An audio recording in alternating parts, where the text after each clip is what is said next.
तो श्रोताओं, इस वीडियो में श्री रामचंद्र जी के 14 वर्ष वनवास का तिथि पत्र है। इसको आप लोग श्रवण कीजिए, जानिए।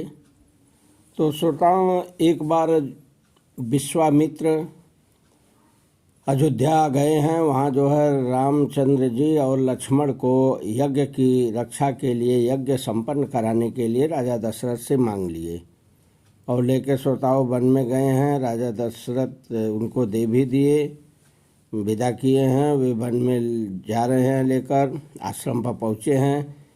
यज्ञ संपन्न हुआ है उनका, ताड़का को मारे हैं भगवान राम।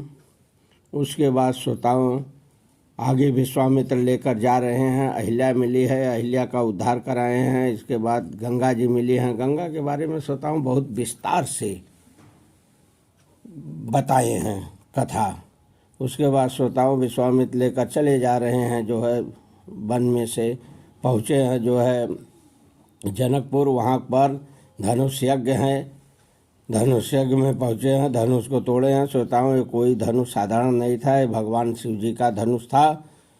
और इस तरह धनुष को तोड़े हैं। उसके बाद जयमाल डाला गया है, सीता जी के गले में जयमाल डाले हैं। और उसके बाद जो है जयमाल डालने की खबर अयोध्या में भिजवाया गया है। यहाँ से राजा दशरथ गए हैं। तो श्रोताओं वहाँ पर पहुँचकर जो है राजा दशरथ भगवान राम के विवाह के शायद जो है विचार किए हैं। तो इनका विवाह श्रोताओं हिम ऋतु अगहन मास शुक्ल पक्ष पंचमी तिथि वृश्चिक के सूर्य और मीन लग्न में हुआ था। विवाह के समय श्रोताओं इनकी आयु 15 वर्ष थी और जानकी माता की आयु 6 वर्ष उस समय थी। और उसके बाद विवाह पर करके आए हैं। धनुष टूटा श्रोताओं, परशुराम भी आए हैं। वहाँ जो है बहुत जो है परशुराम भगवान राम का संवाद हुआ। उसके बाद परशुराम तप को चले गए हैं। तो श्रोताओं विवाह करके जब भगवान राम अयोध्या में पहुँचे हैं तो यहाँ ये 12 वर्ष तक अयोध्या में रहे। इसके बाद श्रोताओं इनका जो है वनवास हो जाता है। माता कैकेयी जो है वरदान में इनको वनवास मांग लेती हैं राजा दशरथ से, इसलिए इनको वनवास जाना पड़ता है। वनवास के समय इनकी आयु 27 वर्ष और जानकी माता की आयु 18 वर्ष की थी। ठीक है श्रोताओं। तो श्रोताओं ये अयोध्या से चले हैं, तमसा पहुँचे हैं। तमसा से जो है 4 दिन में श्रोताओं श्रृंगेरपुर केवट के गांव पहुँचे हैं। और 5 दिन लग गया श्रोताओं चित्रकूट पहुँचने में। भारद्वाज मुनि और वाल्मीकि से मिलकर चित्रकूट पहुँचे हैं। मतलब अयोध्या से चित्रकूट पहुँचने में इनको 5 दिन लग गया। और श्रोताओं वहाँ चित्रकूट में रह रहे हैं। श्रोताओं इधर जो है अयोध्या में घटना हो जाती है, राजा दशरथ का जो है देहावसान हो जाता है। फिर तो अयोध्या की सारी जनता, भरत वशिष्ठ सहित सारी माताएं भी चित्रकूट को चल देती हैं। वहाँ पर वशिष्ठ मुनि जो है ये अशुभ समाचार भगवान राम को सुनाते हैं। फिर तो भगवान राम क्रियाकर्म चित्रकूट में ही करते हैं। ये श्रोताओं इनके दुखद का जो है समाचार है, इनके जीवन की घटना। इनका जीवन श्रोताओं बड़ा दुखमय था। ये जो है वशिष्ठ मुनि एक बार राजा दशरथ को जो है बता रहे थे, बहुत पहले श्रोताओं बता दिए थे। भगवान राम बहुत छोटा जब आए तभी बता दिए कि इनका जीवन बड़ा दुखमय रहेगा, का जीवन सुखमय नहीं रहेगा। तो यही श्रोताओं दुखमय जीवन यहाँ शुरू हो गया। इनका जो है शोक संदेश प्राप्त हुआ। उसके बाद श्रोताओं जो है चित्रकूट में रहें।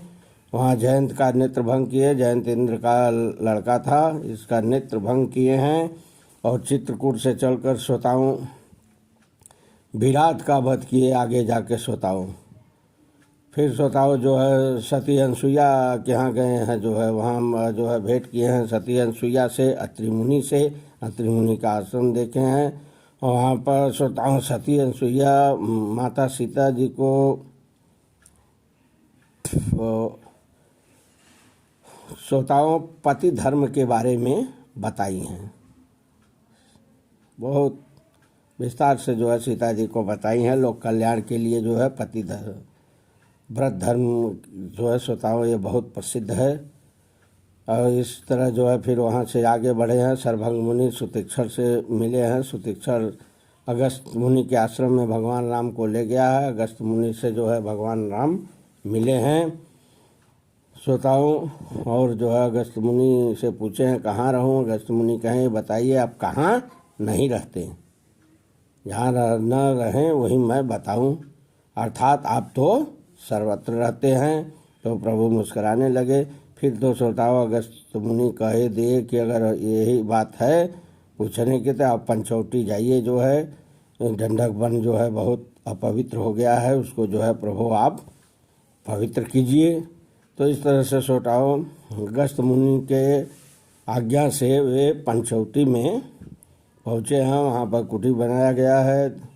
देवता लोग जो है रूप बदल के आए हैं, जो है कोल की रात के रूप में, जो है बंदर भालू के रूप में, सब जो है कुटिया इनकी विधिवत बनाए हैं। वहाँ ये रह रहे हैं। श्रोताओं 12 वर्ष लग गया वहाँ रहते रहते इनको, 12 वर्ष केवल ये पंचवटी में बिताए हैं। तो श्रोताओं आज की कथा मैं यहीं पर समाप्त करता हूँ। चैनल को सब्सक्राइब कीजिए, श्रवण कीजिए और श्रोताओं जो है दूसरे को भी शेयर कीजिए। शेयर का मतलब परोपकार, परोपकार का यश लीजिए। इस तरह से श्रोताओं बोलिए सियावर रामचंद्र की जय।